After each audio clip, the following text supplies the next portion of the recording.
Bienvenidos al Bibliófilo. En esta ocasión les traigo una obra que presenta una colección de cuentos bastante interesante. Me sorprende mucho que muchos que se dicen conocedores del boom latinoamericano únicamente conocen autores como Gabriel García Márquez, Mario Vargas Llosa o Julio Cortázar, pero no se conocen nombres tan importantes como el de este venezolano que traigo a continuación y que esta colección me ha dado a conocer y me ha animado a buscar más de sus obras. Se trata de Salvador Garmendia y la colección de cuentos La Tierra Calcinada y otros cuentos.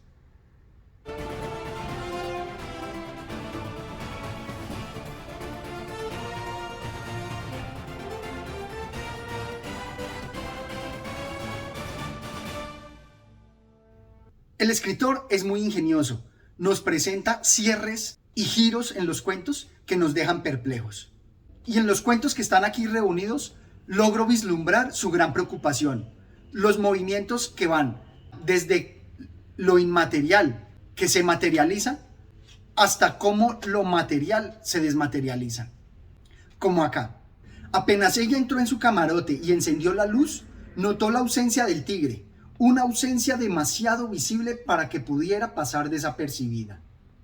Y más adelante, la nostalgia abrió sus 4 garras en silencio. Me gusta muchísimo la forma como desarrolla esa materialización de conceptos tan etéreos como la nostalgia, jugando con las palabras y mostrando cómo la ausencia se percibe, se materializa, hasta hacerse visible. Y por supuesto, con esta su preocupación, va a explotar bastante los temas que van hacia lo fantasmagórico, hacia lo sobrenatural, que muchas veces puede encontrarse en la cotidianidad. Dice así: ¿Tú crees que te has acostado conmigo esta noche, Catire?, le oyó decir. Pues no, conmigo ya no se acuesta nadie. Y más adelante: ¿Quieres saber por qué?, preguntó la mujer. Porque yo estoy muerta, Catire. Mírame, quiero que me recuerdes siempre. Ahora tengo que irme. Reuniendo todas sus fuerzas, hizo un intento por desaparecer, pero no obtuvo ningún resultado. El hombre, sonriendo desdeñosamente, abandonó la habitación. Ella era todavía demasiado joven e inexperta. Una vez a solas, repitió su intento y esta vez desapareció en un soplo. Este me gustó muchísimo porque juega con los conceptos precisamente de la materialidad, en cómo ella es un fantasma, pero también en los conceptos de nuestra sociedad, en donde este hombre ni siquiera se dio cuenta que ella era un fantasma. Y así vamos por la vida, dejando de percibir la corporeidad de nuestros semejantes.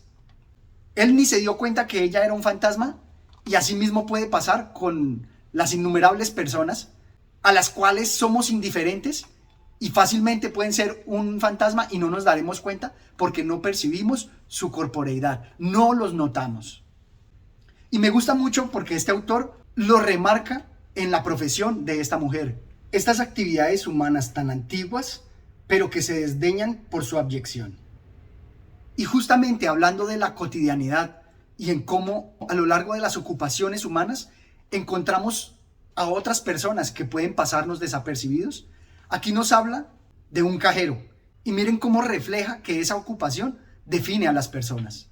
Dice así: apenas entran en la alcoba, una transformación va teniendo lugar en las facciones del marido, quien en la vida real se desempeña como un cajero de una agencia bancaria, razón por la cual su fisonomía padece de los estragos originados comúnmente por la taquilla. Una mirada fría y distante, unos rasgos lavados con señales vidriosas en los lagrimales, una piel que ha venido chupando, año tras año, a través de las yemas de los dedos, cierta hazaña del prójimo vertida en el papel moneda. Esta parte me recuerda enormemente a Gastón Bachelard, cuando nos dice que nosotros, cuando tomamos las cosas, los objetos, los vamos dotando de nuestro ser. Pero aquí el movimiento es inverso. Él muestra cómo él, de estar tocando esos objetos, incorpora esos objetos a su ser. Pero la profunda investigación de Salvador Garmendia no se queda solo en los objetos. También vamos a ver cómo las palabras, los cuentos, las leyendas también se materializan. Veamos esto. De esta manera, y a partir de aquel día, la imagen de Bartola principió a crecer y a ramificarse por toda aquella casa, acompañándose con sus numerosas pertenencias, sus vestidos, sus prendas, sus objetos de tocador y todo un muestrario de bisutería y enseres hogareños. Y más adelante. Y así fue como al cabo de pocos años, la residencia de Tancredo se halló impregnada totalmente del alma y el cuerpo de Bartola, cuyo universo personal no cesó un momento de multiplicarse y entretejerse siempre de manera jocosa por entre la vida de la familia. Este cuento me parece muy entretenido porque logra con sus juegos de mentiras y verdades entrelazar las realidades y va dotando a la vida de una familia con una realidad traída a través de una anécdota, a través de una narración, mostrándonos así toda la potencia de las palabras. Y justamente para remarcar ese juego de mentiras y verdades, nos dice así: a veces me confundo y ya no sé cuál es la verdad y cuál la mentira. Y si estoy en mi casa, entre mi gente, me parece que todo lo relacionado con Bartola es pura invención mía, y que si estoy corriendo al lugar, no encontraré la casa ni nada. Pero si es al revés y estoy al lado de Bartola y ella me complace y se desvive por mí a cada instante, entonces siento que la verdad es esa y que la mentira está aquí, en mi casa. ¿Comprendes? Como les digo, remarca esas propiedades materiales en donde la verdad y la mentira se pueden hacer reales, se pueden materializar, hacer físicas. Qué gran potencia en su narración. Me gusta mucho tratar de encontrar esos hilos conductores o esas preocupaciones de un autor cuando nos presenta su obra. Y de verdad, en varios de los cuentos aquí reunidos se logra vislumbrar eso, con diferentes situaciones que nos plantea, diferentes relatos, y asimismo con una variedad de técnicas. Me gustó mucho esta donde logra presentarnos otra materialización. Uno de paso, como todos. Un golpe de aire nocturno endurecido entra a la habitación y luego parece que un cuerpo masculino fuera haciéndose, modelándose delante de ella a medida que el recién llegado se mueve, gruñe o canturrea junto a la cama. Y así como lo veíamos con la fantasma, vamos a ver también aquí que la presencia de los desconocidos se vuelve tan inmaterial que pueden ser o fantasmas o, como nos dice acá, una licuefacción del aire que se materializa y se vuelve un hombre. Todo esto lo percibí yo en la lectura, pero también me gusta de estas obras que tienen un análisis que nos habla del autor. Precisamente allí comenta más que todo sobre unas novelas que escribió y que buscaré porque lograron despertar mi curiosidad. Pero me gustó mucho encontrar una crónica escrita por el propio autor, donde también detecto que su preocupación está enfocada a lo que logré percibir, a todo el problema de la materialización e inmaterialización de conceptos y realidades. Por eso nos dice así. El autor nos habla en la aventura de narrar. Al pasar en medio de una página, escuchaba la respiración de una mesa y por un momento ambos nos seguíamos con la mirada. Los objetos eran seres vivos también y algunos de ellos hablaban a veces con más fuerza que ciertos personajes. Y más adelante.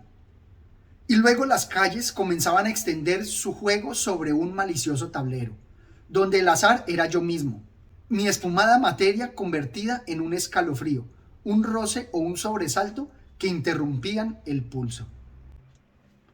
Aquí el mismo autor se confiesa con nosotros y nos presenta su gran preocupación con respecto a la materialización de los objetos, en donde los objetos se nos presentan como personajes vivos, pero también cómo los conceptos, como sentimientos, se van materializando, recogiendo todo el humo o todo lo etéreo de un ser para volverse un escalofrío, un roce o un sobresalto, un pulso de la sangre.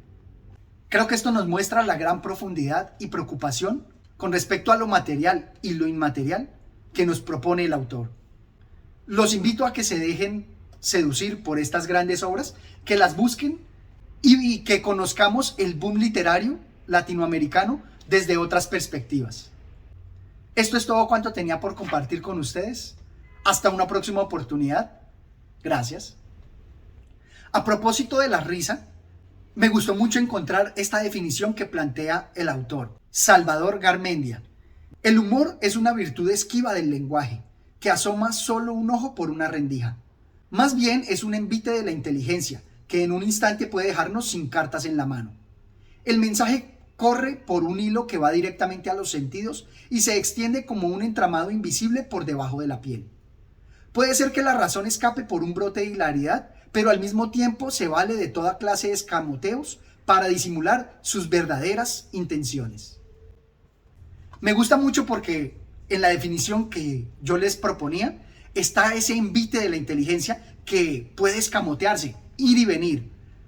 Y aquí nos dice que hay unas verdaderas intenciones, donde yo lograría posicionar, bajo la definición que les di, el carácter subversivo que tiene la risa. No olviden suscribirse al canal El Bibliófilo.